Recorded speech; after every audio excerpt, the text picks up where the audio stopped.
find ourselves, as is often the case, grappling with the tangible consequences of intangible realities.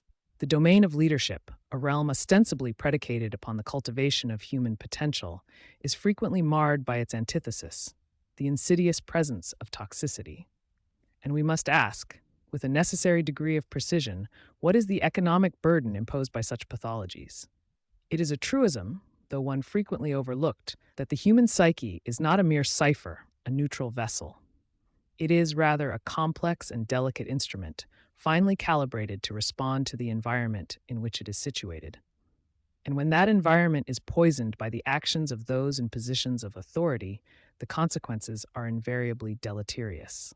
Consider, if you will, the phenomenon of employee turnover. Gallup, a respected arbiter of such matters, estimates that U.S. cloth businesses forfeit a staggering $1 trillion annually due to voluntary departures. A substantial, indeed, a preponderant portion of this loss can be directly attributed to the corrosive influence of toxic leadership. Individuals possessed of an inherent drive for self-preservation will not long endure a situation that undermines their psychological well-being. They will, quite rightly, seek alternative avenues, thereby imposing upon the organization the considerable costs associated with recruitment, onboarding, and the inevitable loss of institutional knowledge. Furthermore, we must confront the demonstrable decline in productivity that accompanies a toxic work environment. The human spirit, when subjected to sustained stress and anxiety, is not conducive to optimal performance. Creativity is stifled, motivation wanes, and errors proliferate. The result? A diminished output, a compromised bottom line. The difficulty, of course, lies in quantifying the intangible. How does one assign a monetary value to the lost potential, the stifled innovation, the erosion of morale? These are the hidden costs, the subtle yet pervasive forces that undermine the very foundation of organizational success. Yet, despite the inherent challenges of precise measurement, the evidence is compelling. Toxic leadership exacts a heavy toll, a toll that manifests in increased turnover, decreased productivity, legal liabilities, and reputational damage. It is incumbent upon us, therefore, to recognize the profound economic implications of this phenomenon. To ignore the corrosive influence of toxic leadership is to invite financial ruin. We must cultivate environments of respect, accountability, and psychological safety.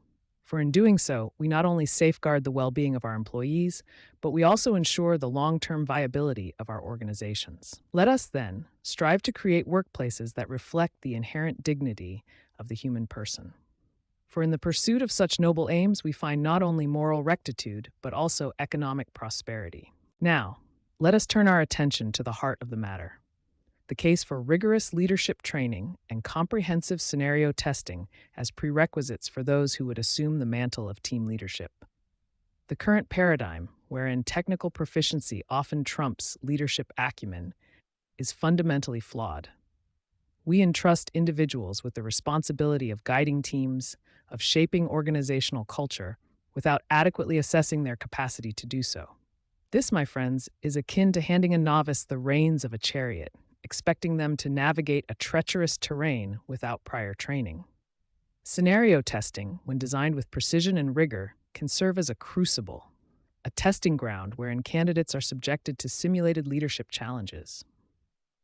Imagine, if you will, a scenario wherein a team leader is confronted with a conflict between two high-performing team members.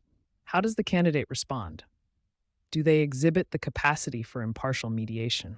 Do they demonstrate the ability to navigate difficult conversations with empathy and clarity? Or do they succumb to bias, to favoritism, to the corrosive influence of personal animosity? Furthermore, consider the value of assessing ethical decision-making. We must probe the depths of a candidate's moral compass. How do they respond to ethical dilemmas? Do they prioritize integrity over expediency? Do they possess the courage to stand up for what is right, even in the face of adversity? These are not mere abstract questions. They are the very essence of leadership. And let us not forget the importance of emotional intelligence.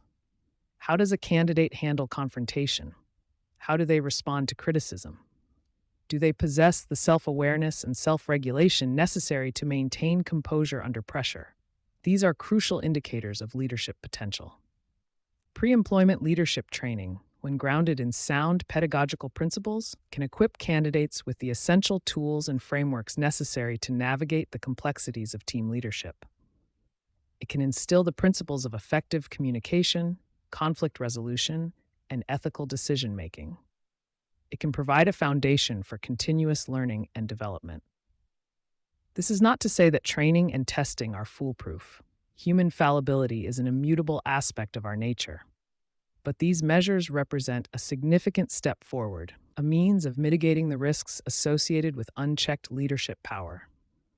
We must strive to cultivate a culture of leadership excellence, a culture wherein ethical conduct and effective team management are not mere aspirations, but fundamental expectations. We must update these tests and training on a regular basis to keep up with the ever-changing workplace. The cost of toxic leadership far outweighs the investment in pre-employment training and testing. Consider the erosion of morale, the loss of productivity, the legal liabilities that accrue from unchecked abuse of power. We must move beyond the superficial metrics of technical skill and delve into the deeper dimensions of character and leadership potential. Scenario testing, when designed with precision and rigor, can reveal the hidden facets of a candidate's leadership style. The cultivation of ethical leadership is not a one-time event. It is a continuous process of learning and development. Let us strive to create a workplace culture wherein leadership is synonymous with integrity, empathy, and excellence.